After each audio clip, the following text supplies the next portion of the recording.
He guys, welcome to resource point. Myself Rishika. और आज अभी हम लोग डिस्कस करने वाले हैं इनसाइट आईएएस की क्विज जो कि हमारी अप्रैल मंथ की चल रही है।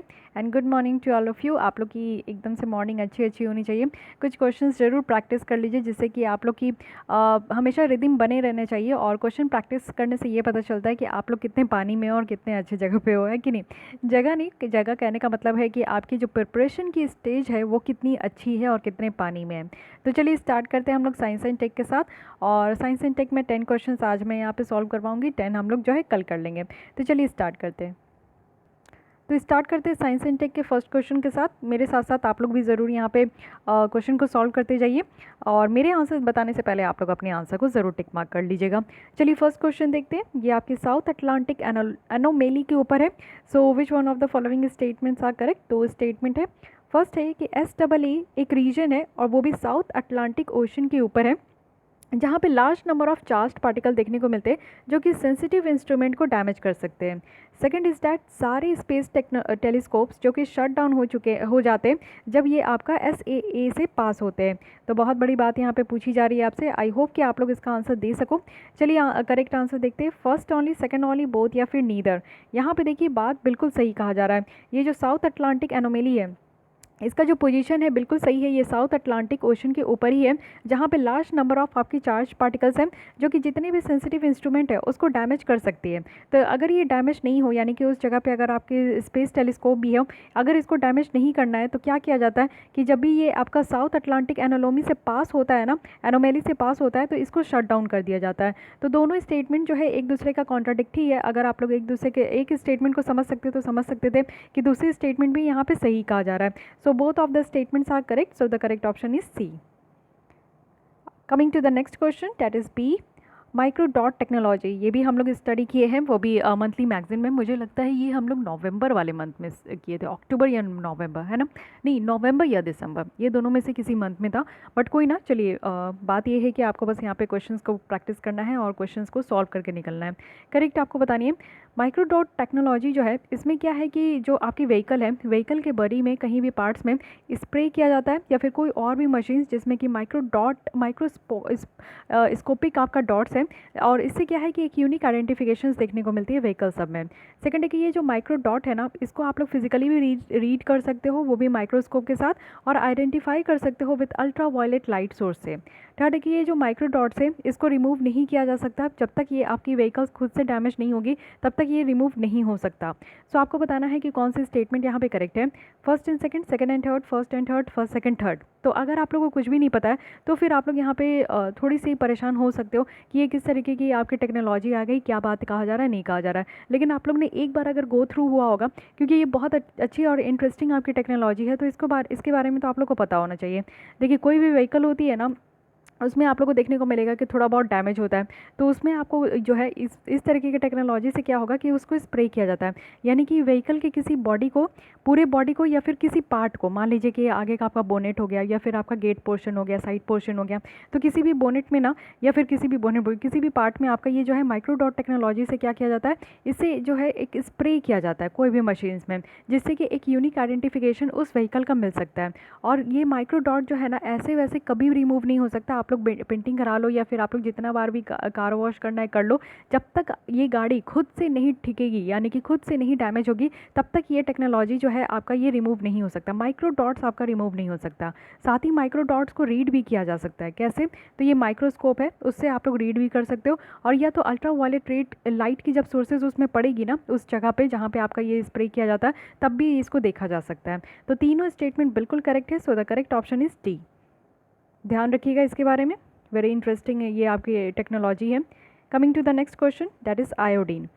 तो आपको करेक्ट बतानी है। फर्स्ट है कि iodine is vital macro nutrient for optimal mental और physical development of human being. यानी कि बताया जा रहा है कि आयोडीन जो है एक माइक्रो न्यूट्रिएंट है। देखिए न्यूट्रिएंट भी दो तरीके की होती है, माइक्रो होती है एंड माइक्रो होती है। सो आयोडीन आपका किस कैटेगरी में आता है ये आपको ध्यान रखना है। इससे क्या होता है कि हमारी बॉडी में जो मेंटल है और हमारी जो फिजिकल डेवलपमेंट है वो अच्छे तरीके से हो पाती है। सेकेंड है कि अगर आयोडीन की कमी है तो इससे हाइपोथायरॉयडिज्म हो सकता है, एबॉर्शन हो सकती है, स्टिल बर्थ है, मेंटल रिटार्डेशन है, साइकोमोटर डिफेक्ट्स हो सकते हैं।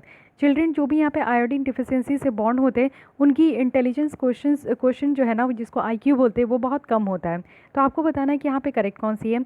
देखिए फर्स्ट स्टेटमेंट में मैं यहीं पे आपको बताना चाह रही हूँ कि ये मैक्रो न्यूट्रेंट नहीं है, ये माइक्रो न्यूट्रेंट है, क्योंकि ये एसेंशियल है। आप लोग देखते हो कि नमक आप लोग को खाना ही होता है, शुगर हो गया, नमक हो गया, ये सारी चीज़ें आप खाते हो, एसेंशियल है। लेकिन हाँ, एक समय के बाद आपको इंटेक कम कर देना चाहिए, क्योंकि एज वेल एज इसको जो है वाइट पॉइजन भी कहा जाता है। सेकेंड एंड थर्ड स्टेटमेंट बिल्कुल करेक्ट है, सो हमारे यहाँ पे करेक्ट ऑप्शन सी हो गई। आयोडीन एक आपका माइक्रो न्यूट्रेंट है हमारे फिजिकल और मेंटल डेवलपमेंट के लिए। साथ ही साथ यहाँ पे आप लोग देख सकते हो सारी बातें यहाँ पे सही कही गई है। अब आते हैं नेक्स्ट टॉपिक, जो कि अगेन वेरी इंपॉर्टेंट है, हम लोग PD 365 में भी देखे थे, पोलियोमेलिथिस। तो पोलियोमेलिथिस से आपको बतानी है कि करेक्ट कौन सी है।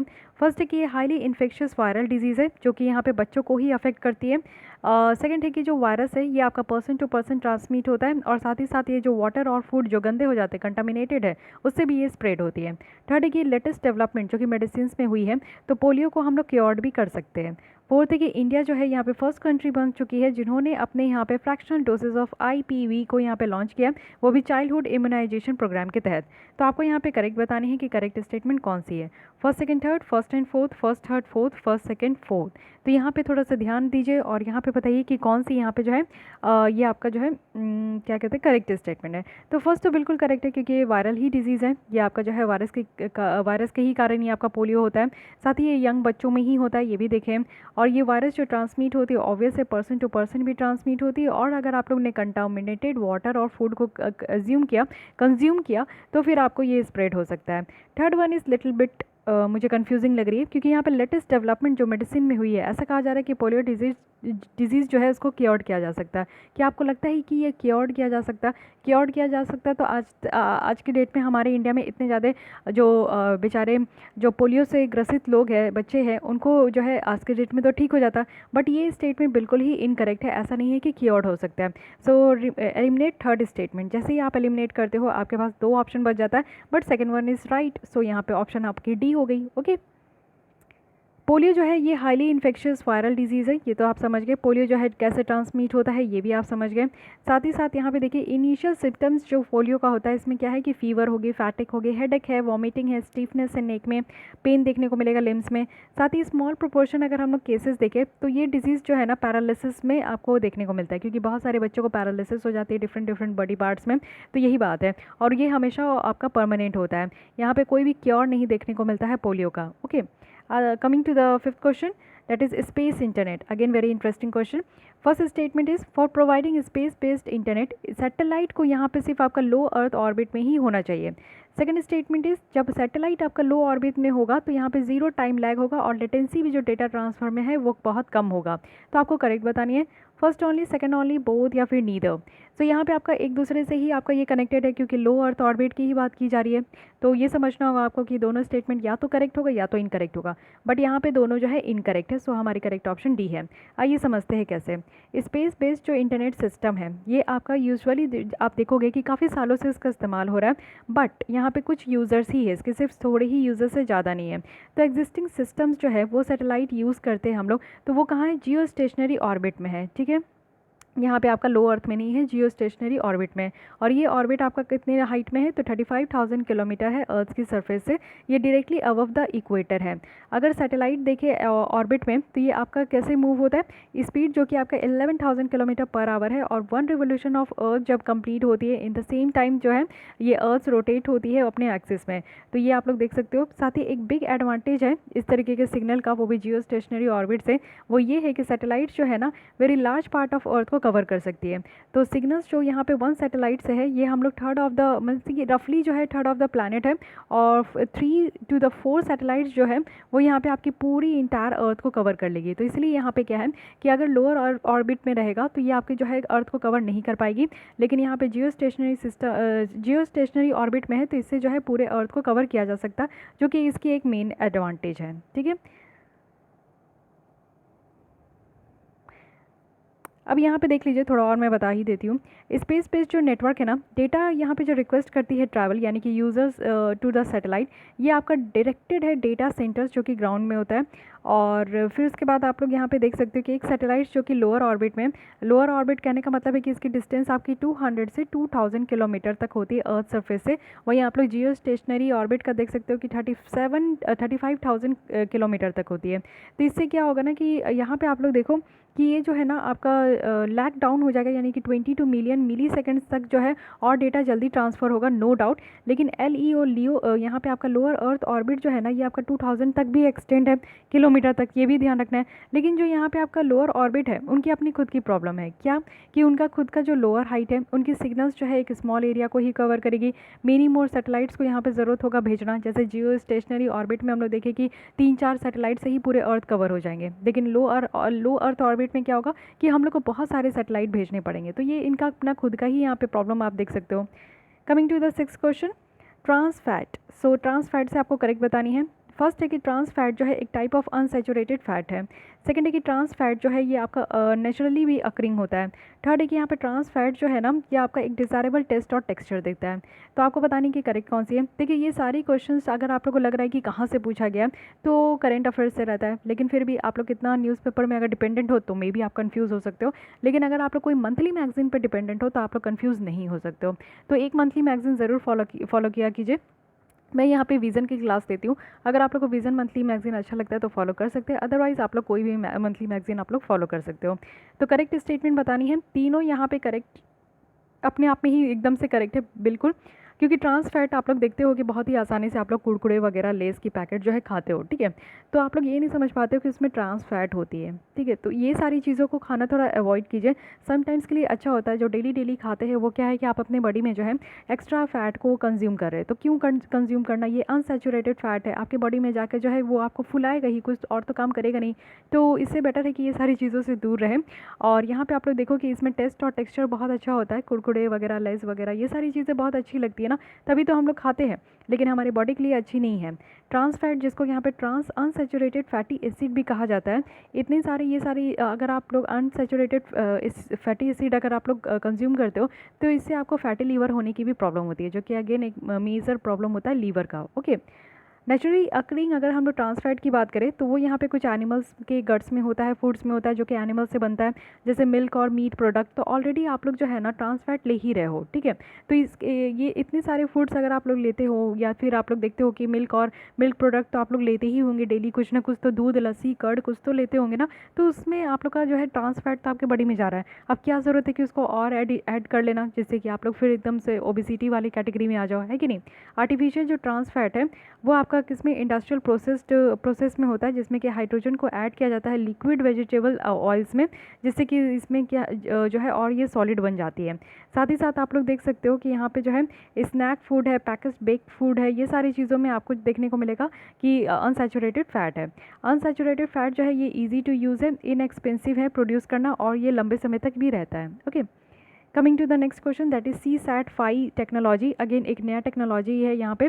तो न्यू टेक्नोलॉजी से यूपीएससी क्वेश्चंस ज़रूर पूछती है, तो इस पर ध्यान दीजिएगा।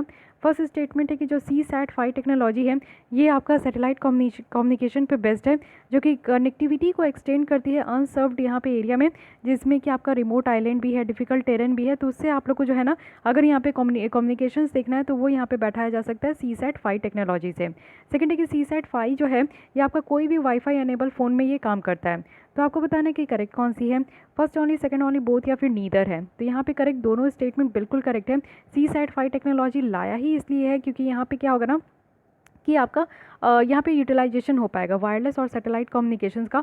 और जो एरिया जहाँ पे आपकी इंटरनेट नहीं पहुँच पाती है, आपका सैटेलाइट कम्युनिकेशन नहीं हो पाता है, तो उस एरिया में भी आपका सैटेलाइट कम्युनिकेशन हो पाएगा। जैसे कि आपके रिमोट आइलैंड वगैरह होते हैं, डिफिकल्ट टेरेन होते हैं, तो उसमें भी इस तरीके का कम्युनिकेशन आपका पहुँच पाएगा, ओके। 8 क्वेश्चन में आते हैं, हेपेटाइटिस सी से रिलेटेड है, क्योंकि हेपेटाइटिस सी ये सब आप जानते हो कि malaria, hepatitis, polio, HIV, AIDS, ये सारे जो है ना फेवरेट टॉपिक्स होते हैं यूपीएससी के। अगर कोई डिजीज़ आप लोग को पढ़ना है तो ये सारी डिजीज़ तो ज़रूर पढ़ लीजिएगा। ये बताना है कि आपको करेक्ट ऑप्शन कौन सी है। फर्स्ट स्टेटमेंट है कि हेपेटाइटिस सी एक लीवर डिजीज़ है। सेकंड है कि जो मोस्ट कॉमन मोड्स है इन्फेक्शंस का, वो यहाँ पे क्या है कि स्मॉल क्वांटिटीज़ ऑफ ब्लड से एक्सपोजर होता है। थर्ड है कि हेपेटाइटिस सी जो है ये आपका ब्रेस्ट मिल्क से, फूड से और वाटर से स्प्रेड होता है। फोर्थ है कि पीपल्स जिनको HIV इन्फेक्शंस है उनको इंक्रीज रिस्क है, यानी कि उनको यहाँ पे हेपेटाइटिस सी वायरस होने का ज़्यादा रिस्क है। तो आपको यहाँ पे करेक्ट बतानी है first second fourth, first third fourth, second third fourth और फर्स्ट सेकंड थर्ड फोर्थ। तो यहाँ पे आप लोग देख रहे हो कि फोर्थ ऑप्शन जो है कॉमन है, यानी कि फोर्थ तो बिल्कुल करेक्ट है। वैसे भी आप लोग ये समझ सकते हो कि किसी को भी आप कोई भी इंसान को अगर एक वायरस इन्फेक्ट किया हुआ है ना, तो दूसरे वायरस भी अगर इन्फेक्ट करता है तो यानी कि वो बहुत ज़्यादा डेंजरस है। और ये भी आपका एक दूसरी तरीके से आप देखोगे तो किसी पर्सन को अगर एक वायरस ऑलरेडी अटैक किया हुआ है तो चांसेस है कि दूसरी वायरस भी उसी पर्सन को अटैक करता है, ठीक है। तो अभी भी आप लोग देख सकते हो कि कोविड-19 की जो केस है उसमें ये बताया जा रहा है कि हाई रिस्क में कौन लोग हैं, वो लोग भी आते हैं जिनको ऑलरेडी कोई वायरल डिजीज़ेज़ है। तो जिसको भी वायरल डिजीज़ है अगर उनको वो इस तरीके के कॉन्टैक्ट में आते हैं तो उनको जो है ये कोरोना वायरस होने की चांसेस ज़्यादा है। ओके, सो इस हिसाब से भी आप लोग देख सकते हो कि यहाँ पे ये स्टेटमेंट बिल्कुल करेक्ट है। हेपेटाइटिस सी नो डाउट एक लीवर डिजीज़ है, ये भी आपको ध्यान रखना है। साथ ही साथ यहाँ पे आप लोग देख सकते हो कि जो मोस्ट कॉमन मोड है इन्फेक्शंस का वो यही है कि इस ब्लड के ही स्मॉल क्वांटिटी से ये ट्रांसफ़र होता है। लेकिन हेपेटाइटिस सी जो स्प्रेड होता है ये ब्रेस्ट मिल्क और फूड वाटर, ये कुछ कंफ्यूजिंग नहीं लग रहा है। So C statement is incorrect, rest of the statements are correct, so the correct option is A. Okay, आइए देख लेते हैं डिटेल में। हेपेटाइटिस सी तो आप समझ गए कि लीवर की ये डिजीज़ है। साथ ही साथ ये जो वायरस है ये एक्यूट और क्रॉनिक हेपेटाइटिस दोनों में होता है। हेपेटाइटिस सी वायरस जो है ये ब्लड बॉर्न वायरस है, यानी कि ब्लड से ही ये होता है। और ये कैसे कैसे होता है, ये कैसे फैलता है, तो इंजेक्शन ड्रग से होता है।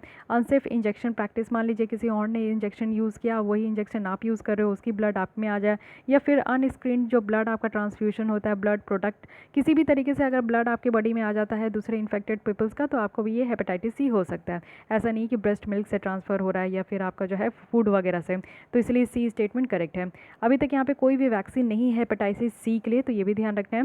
हेपेटाइटिस सी वायरस के बारे में बोले तो ये यहाँ पे सेक्सुअली भी ट्रांसमिट होती है और ये मदर टू बेबी भी ट्रांसमिट होता है, और मोड ऑफ जो ट्रांसमिशन है वो यहाँ पर लेस है, ठीक है। लेकिन यहाँ पे आप लोग देखो कि ये जो है मदर टू बेबी जाता है, लेकिन ऐसा नहीं है कि ये ब्रेस्ट मिल्क से जाएगा या फिर फूड वाटर या फिर कोई भी यूजुअल कांटेक्ट जैसे कि हगिंग, किसिंग, शेयरिंग फूड, ये सारी चीज़ों से आपका ट्रांसमिट नहीं होता है। तो ये आपको समझना ज़रूरी है।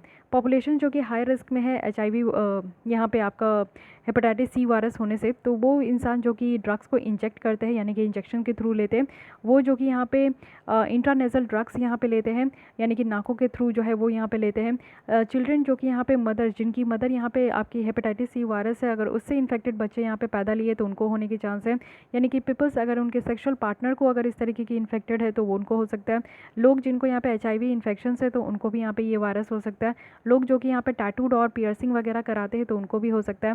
तो ये सारी जो आपका यहाँ पे कैटेगरी है इसको भी ध्यान रखिएगा। अब आते हैं बहुत ही फेमस क्वेश्चंस जो कि बहुत ज़्यादा न्यूज़ में था, हाइड्रोक्लोरोक्विन। तो ये आपको बताना है कि ये जो है आपके किस डिजीज़ को यहाँ पे प्रिवेंट करने के लिए इस्तेमाल होता है।